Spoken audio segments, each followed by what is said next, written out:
Today's session, we are going to be looking at insights from the latest threat reports, from 2025's threat reports, and giving a bit more of a briefing to you guys out there on what is happening, which is becoming a fast evolving cybersecurity space. Even though the guys are using familiar tricks, they also have new tactics coming in. There's also, of course, AI in the mix there as well. We're going to be unpacking a lot more of that today. So thank you very much for joining us. About 95% of all incident response cases that we handle from an Arctic Wolf perspective are covered with 3 types of different incidents. This is why a proactive vulnerability management program is so important, because these threat actors exploit known vulnerabilities where patches already exist. So first and foremost, create an incident response plan, please, because this can really prevent a bad situation from turning into an absolute disaster. So having a plan in place so that your internal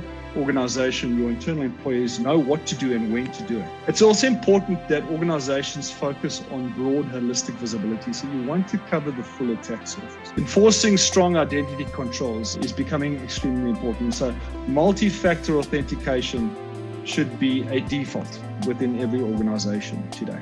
And then lastly, it's really important to continuously foster and build a culture of security awareness throughout the organization. Threat actors embrace low-tech ways to bypass high-tech defenses, so phishing attacks.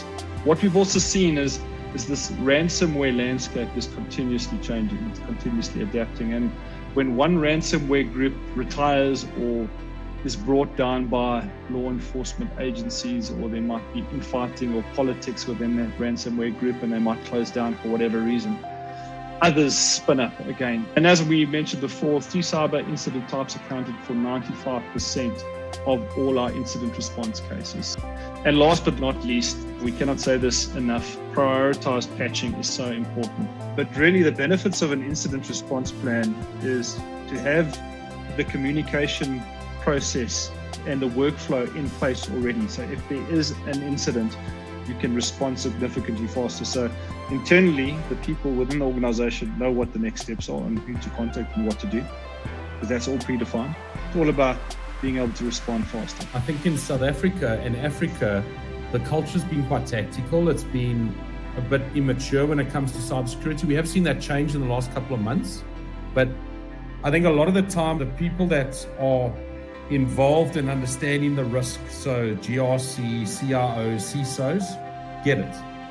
The business doesn't always necessarily get it until they've had an impact, right? And that's the overarching challenge that we run into a lot of the time with customers.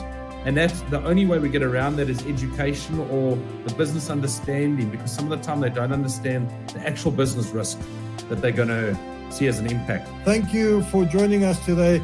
Keep safe out there. Make sure your MFA is turned on. Make sure you get your security looked at, and we'll definitely, hopefully, see you at the next event. Thank you. Goodbye. Cheers. Cheers.